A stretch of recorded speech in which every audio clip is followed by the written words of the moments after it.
Okay, so I'm going to explain to you Blueprint interfaces. I'm going to show you a quick overview, and then I'm going to show you an example.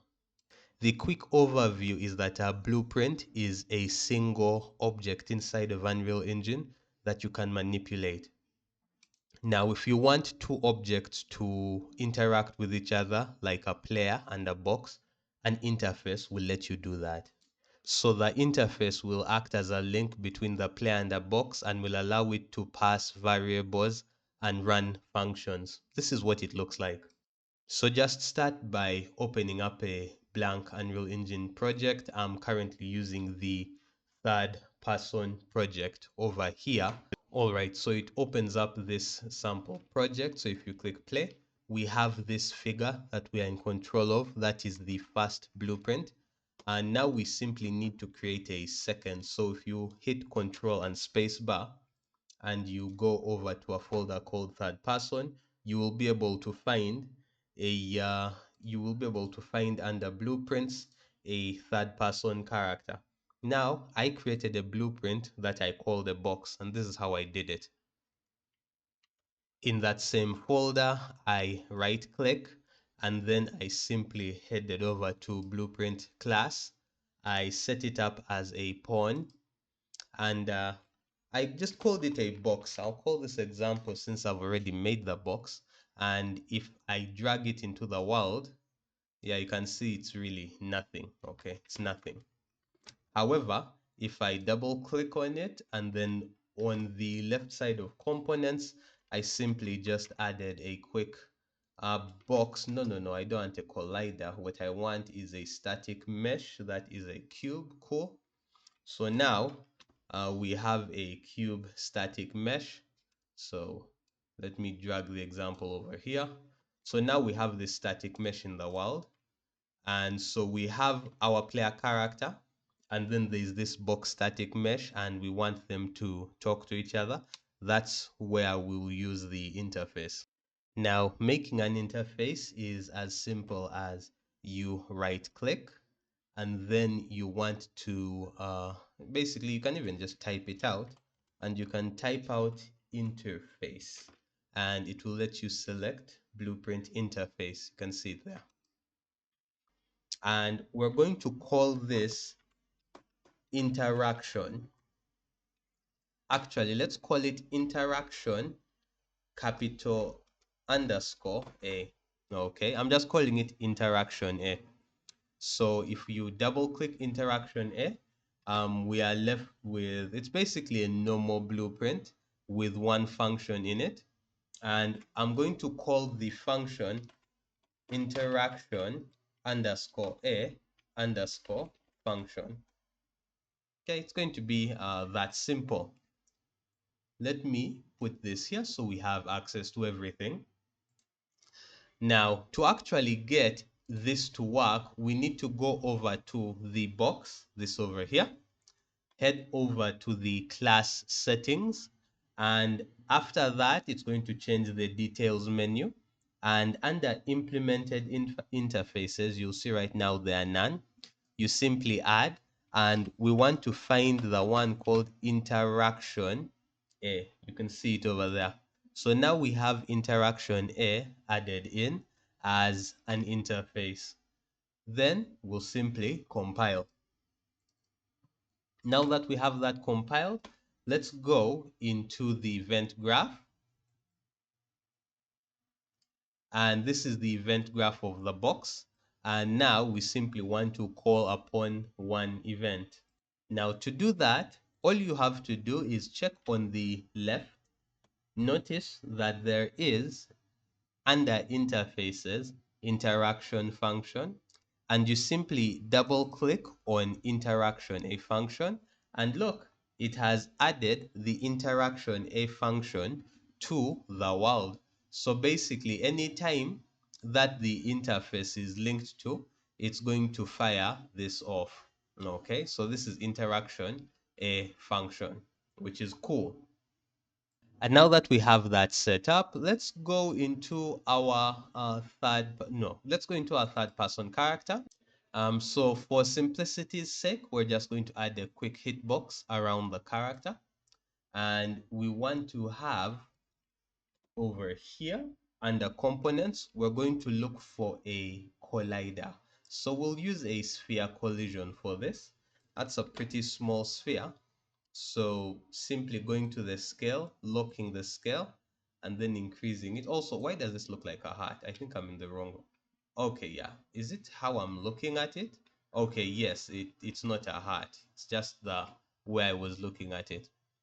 Okay, so at about this size, this is a reasonable sphere. Once we have this sphere, we'll simply select it, and then we want to create an event. And the event that I would like to create, actually there are two. There is begin overlap and end overlap. So I'll set up the begin overlap. So basically appears here, and then I'll right click it again and I'll add the end overlap right over here.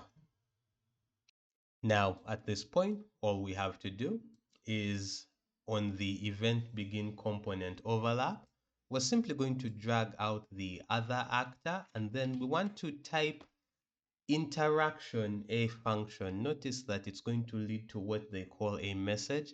A message is basically the interface sending a pulse of communication. So let's do that.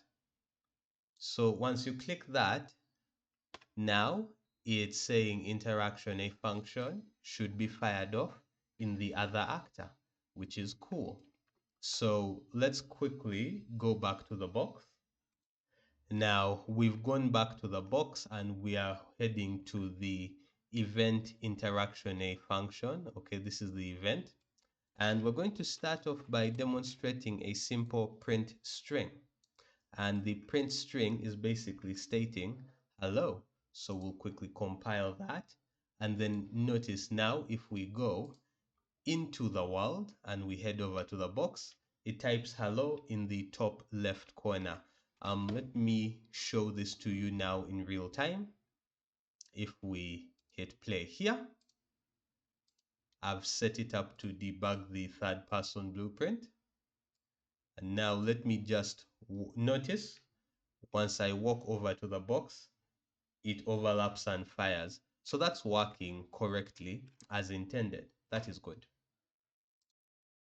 Now we see that it's working, but keep in mind printing out hello is not the most entertaining thing. So let's quickly delete that and do something a bit spicier. So I'll head over and click on the cube, and then under details, I want to search for physics. Okay, so let's say simulate physics and set simulate physics to true. Then we go back to the event interact function. This time I will simply right click. I will type out self. So I'll get a reference to the self. I'll drag this out, and then I'm going to set velocity. Now what set velocity does is it lets you set the specific direction of velocity of an object. So let me select set physics linear velocity cube. That's cool. And this is what I'm going to use now. So I'll drag it out, connect it, and then let me set the Z velocity to something substantial like 1000. Okay. Then I'm going to quickly compile. Having that compiled, let's go back into the level. So you head over to the box and look at that, it jumps up. Okay, so it comes down. I go to it. Perfect. So the interface is working correctly. That's pretty cool. Now, the next thing that we're going to do is we're going to I'd stated earlier that it lets you pass on variables and functions. You've kind of seen the function working, but you haven't yet seen the variable part of that working. But this is where interfaces get very, very powerful. So let's say we wanted the amount of vertical distance to vary. I will simply head over to the interaction A interact rather My goodness, these are so many things. The interface, okay, the interface. I will select the function, and then in the bottom right where there are inputs, simply click the plus sign to add an input. And I'm going to add a basic, let's say a basic, no, let's make it a basic float. And we're going to call this force power. Okay, I'm just going to call it force power as an input, and it's going to be a float. That's cool. So now that we have force power as an input, if we compile this, notice it's showing the interaction a function, and there's a little input variable over there. So let's head over back to the third person character and notice that there is now force power over there. So let's say your character has like cool powers to move stuff.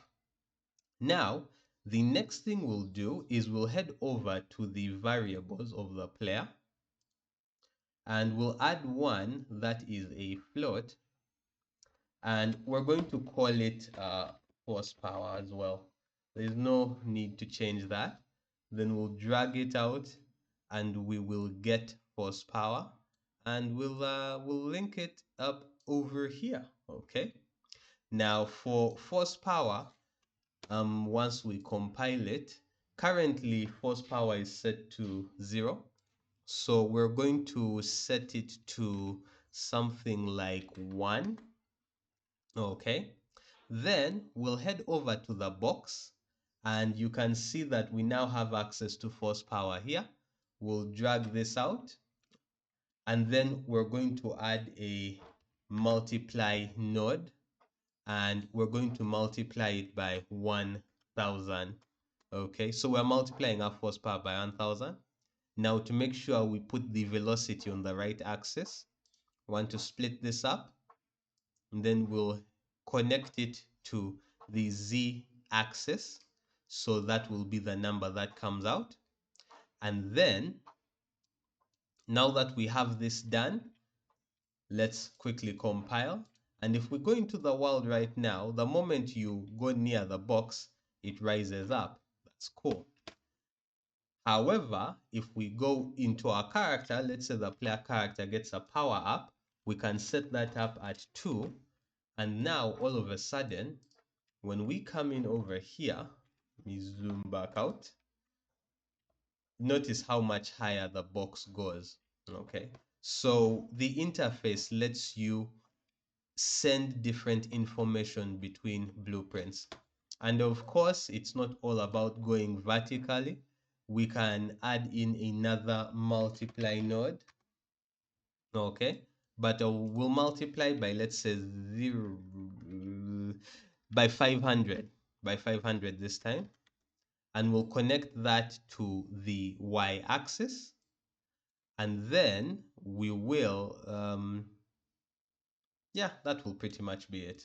So now when you move in, and bam, flies, flinged it away. Anyway, there goes the box. So that's like the super simplified overview of Blueprint interfaces and how they work. Remember, all you have to do is you want to create the interface, and then you want to make sure on the object that is manipulated by the interface that it's being implemented, and it's going to give you access to a function there. And then in your main character, basically on overlap, you can set it up there and you're good to go. That's like the simplified overview and explanation of Blueprint interfaces.